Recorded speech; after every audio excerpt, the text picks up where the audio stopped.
నమస్తే, నా పేరు ప్రశాంతి. వై న్యూస్ కు స్వాగతం. The news sponsored by Wyra family restaurant, national highway, Tetagunta. నోరూరించే వంటకాలు, అసలైన మసాలా దమ్ముతో అదిరిపోయే నాన్ వెజ్ రుచులు మీకోసం. విచ్చేయండి Wyra family restaurant, national highway, Tetagunta, Tuni మండలం, కాకినాడ జిల్లా.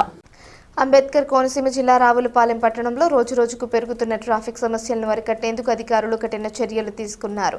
జాతీయ రహదారి సర్వీసు రోడ్డుపై అనధికారికంగా ఏర్పాటైన ఆక్రమణలు వాహన రాకపోకలకు తీవ్ర అంతరాయం కలిగిస్తున్న నేపథ్యంలో హైకోర్టు ఆదేశాల మేరకు విస్తృత స్థాయిలో తొలగింపు కార్యక్రమం నిర్వహించారు.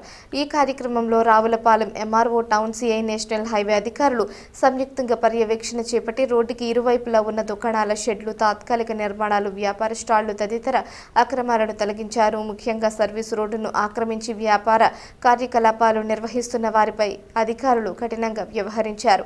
అధికారులు తెలిపిన ప్రకారం ఈ ఆక్రమణల వల్ల ట్రాఫిక్ క్రమం తప్పడంతో పాటు ప్రమాదాలు జరిగే అవకాశాలు కూడా పెరిగినట్లు గుర్తించారు. అందుకే ప్రజల భద్రత దృష్ట్యా ఈ చర్యలు చేపట్టినట్లు వివరించారు. స్థానిక ప్రజలు, వాహనదారులు ఈ చర్యలను స్వాగతిస్తూ ట్రాఫిక్ సమస్యలు తగ్గుతాయని ఆశాభావం వ్యక్తం చేస్తున్నారు.